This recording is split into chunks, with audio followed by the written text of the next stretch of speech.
Ja, Tag zusammen und herzlich willkommen zur 2 Kölsch Sondersendung zur WM in Katar. Ja, hallo Leute, und eigentlich wollten wir euch in dieser Sendung alle möglichen Gründe um die Ohren hauen, warum ihr diese WM denn auf gar keinen Fall gucken solltet. Aber das können wir uns eigentlich sparen, denn in den letzten Tagen hat es wirklich eine wunderbare Berichterstattung in den Medien gegeben, gerade auch in den öffentlich-rechtlichen Medien. Tolle Beiträge, die sehr viel aufgedeckt haben und eigentlich gar keine Fragen mehr offen lassen. Und ein solcher Stimmungsumschwung, das erlebt man ganz selten. Also da ist kein Fass übergelaufen, sondern es ist förmlich umgekippt und die Stimmung ist umgeschwenkt. Und deswegen müssen wir jetzt nicht die ganzen Rechercheergebnisse hier auch noch ausbreiten, sondern wir haben uns gedacht, wir gehen mal durch unsere schöne Heimatstadt in Köln und stellen uns vor, was hat denn das alles zu bedeuten für uns Kölsche und für uns Fußballfans genau hier vor Ort. Und am Ende bleibt nur eine einzige Frage offen und die lautet, wie viele Gründe brauchst du noch? Willkommen in Katar. Ja, Leute, wir sind natürlich extra hier rüber gejettet, um euch diese Unterkunft der Wanderarbeiter zu zeigen. Aber die Jungs sind gerade ausgeflogen, nämlich 8 Stück wohnen da drin und die bauen jetzt noch am Stadion rum gerade. Okay, ist ein bisschen gefuscht, es ist eigentlich eine alte römische Abwasserleitung, aber Herrgott, das sieht doch genauso aus, oder? Und in Scheiche bin ich auch noch getreten Ja, gerade. Scheiche Was da. für eine Scheich-WM. Ja. Klimaanlagen gehören so sehr auf dem Fußballplatz. Wie eine Fußbodenheizung auf die Domplatte. Wir stehen hier an der Severins-Torburg. Hier startet unser Rosenmontagszug, damit die Kataris mal wissen, wie so ein richtig schöner Zug mit echten Fans und Lück aussieht. Und jetzt stellt euch bitte schön mal vor, wir müssten die Lück am Rand, die Zuschauer bezahlen und sogar auch noch diejenigen, die im Zug mitgehen. Das könnten wir uns ja überhaupt nicht leisten. Nee. Und ganz ehrlich, wie scheiße muss eure Veranstaltung sein, dass ihr das nötig habt? Also, wenn du uns fragst, das waren eigentlich schon genug Gründe. Aber es geht weiter. Pressefreiheit. Wir haben uns über die Berichterstattung in den kritischen Medien sehr gefreut und haben sie auch gelobt. Und das gibt es in Katar definitiv nicht. Nein, da steht die Wahrheit unter Strafe. Also wir säßen da schon längst im Knast. Ja, wir hätten da ein Abo. Okay, kommen wir mal zu den Gegenargumenten. Da gibt es ja eine Fraktion, die behauptet, es wird deswegen dort alles besser, weil wir dahin gehen und hinsehen. Was ist da wohl dran?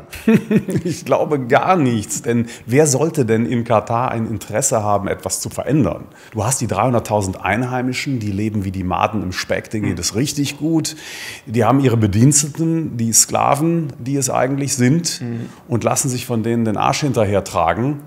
Und wer sollte ein Interesse haben, das zu verändern? Ja, ich glaube, das sind irgendwie so im Durchschnitt die reichsten Menschen der Welt.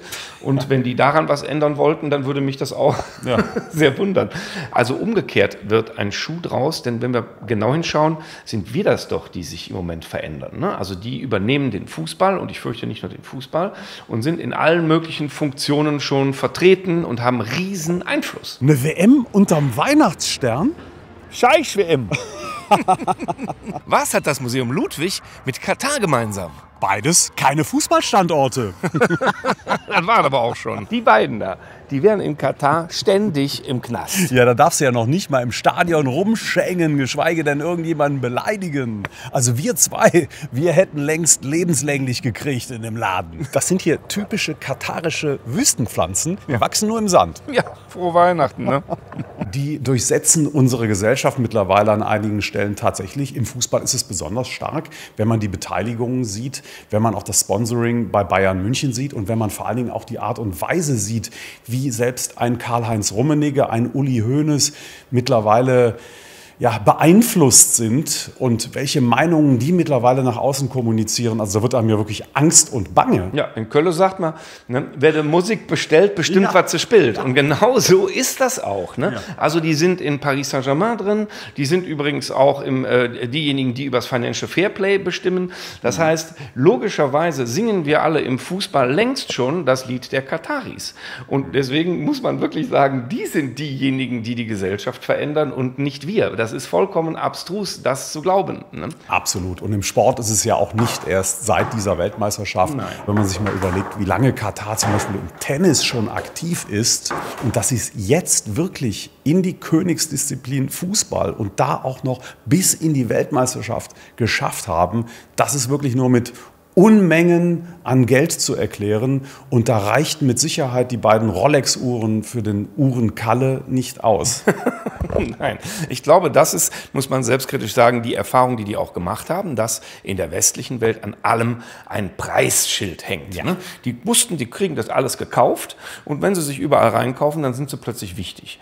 Und je mehr die sich reinkaufen, desto, salonfähiger sind so autokratische Staaten bei uns auch. Also das finden alle Leute völlig in Ordnung, ne? Zum Scheich in Urlaub zu fahren und man darf halt nicht alles machen und ne, du kannst sofort in den Knast, wenn du dich immer falsch verhältst. Egal, es ist ja schön da und es ist überall akklimatisiert und so. Unsere Frage an euch kann an der Stelle auch wieder nur lauten, wie viele Gründe braucht ihr noch? Jetzt stehen wir hier an der Hofburg, denn wir haben ja auch einen Prinzen. Ja, und der schmeißt nicht mit Geld, der schmeißt mit Kamelle. Aber er hat nichts zu Kamelle.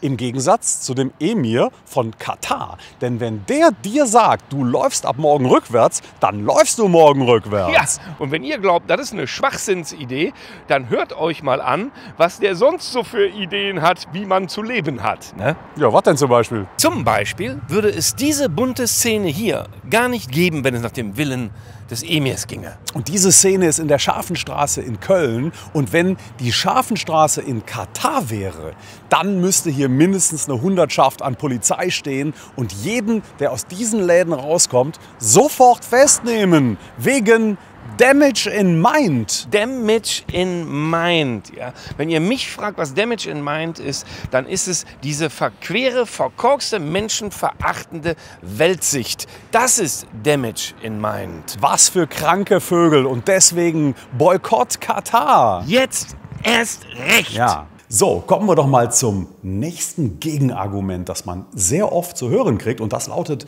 was soll das denn bringen, wenn ich die WM nicht gucke? Da hat doch keiner was von. Ja, das ist das gleiche Argument, wie was soll das denn bringen, wenn ich wählen gehe? Also das ist ein wirklich absurd undemokratisches Argument, muss ich sagen. Also was es auf jeden Fall bringt, das sind sinkende Quoten bei den Mediengesellschaften. Und das tut den Kataris richtig weh. Denn das heißt auch weniger Aufmerksamkeit. Und das ist genau das, was sie suchen. Genau. Und sie kaufen für viel Geld Aufmerksamkeit.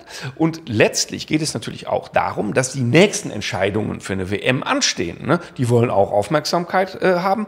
Und wenn sich herausstellt, dass bestimmte Leute da irgendwie zu Gegenreaktionen führen, dann ist das für die auch nicht mehr so interessant. Wir stehen jetzt hier am Frauenbrunnen. Und sowas gibt es in Katar natürlich nicht. Und unsere ganze Stadt Köln gäbe es im Übrigen ja auch nicht, wenn es nach Katar ginge. Denn die ist von der Frau gegründet. Ja, stell dir mal vor, du gründest eine Stadt und kannst sie dann nicht verlassen ohne Erlaubnis deines Mannes.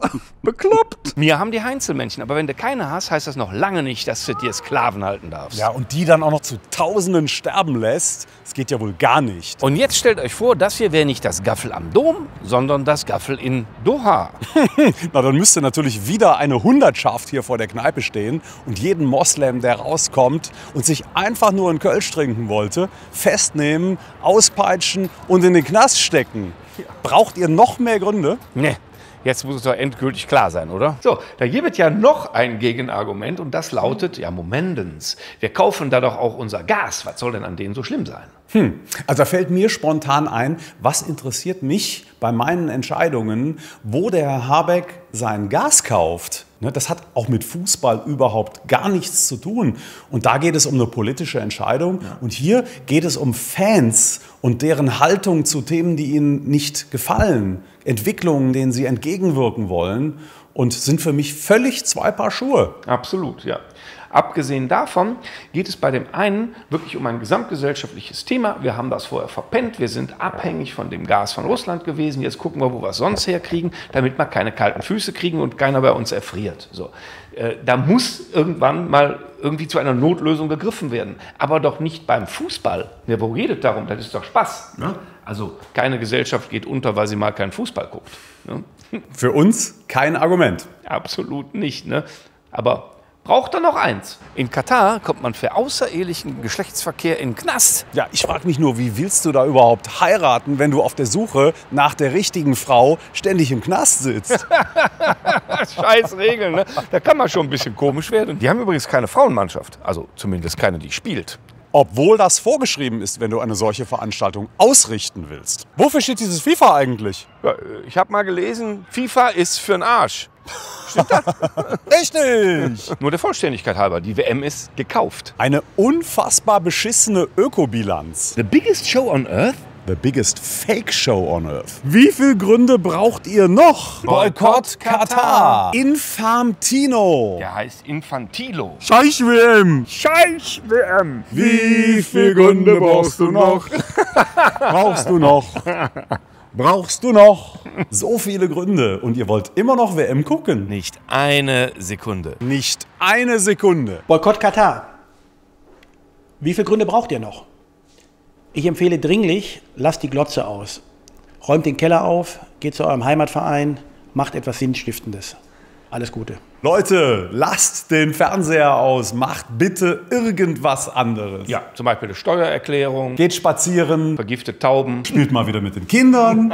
Jetzt wird es ja völlig verrückt. Ne? Du kannst das Auto waschen. Ja, ihr könnt euch auch auf die Domplatte setzen, was wir auch gemacht haben. Ja, wenn du deinen Hut vor dich legst, kannst du sogar Geld verdienen noch dabei. Das macht Spaß, ja? Ihr könntet euer Auto waschen. Haben wir doch schon gesagt, oder nicht? Ne? Haben wir das schon? Ich weiß es nicht. Ne? Nein, Sonst haben wir müsst ihr doch das Fahrrad nicht. waschen. Ne? Oder mal andere Sendungen gucken, aber bitte doch keine WM. Nee. Oder noch besser, ihr geht in die Kneipe, lasst euch schön zulaufen und habt es einfach schön mit Freunden. Ne? Das geht auch. Ne? Und Weihnachten steht ja auch vor der Tür. Ihr könntet schon mal einen Tannenbaum kaufen. Könntet ihr auch. Ne? Oder ihr könntet doch einfach mit uns anstoßen und einfach sagen, 2 Kölsch. Auf keine WM. Ja.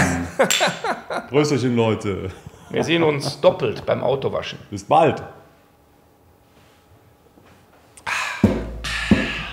Wie viele Gründe brauchst du noch?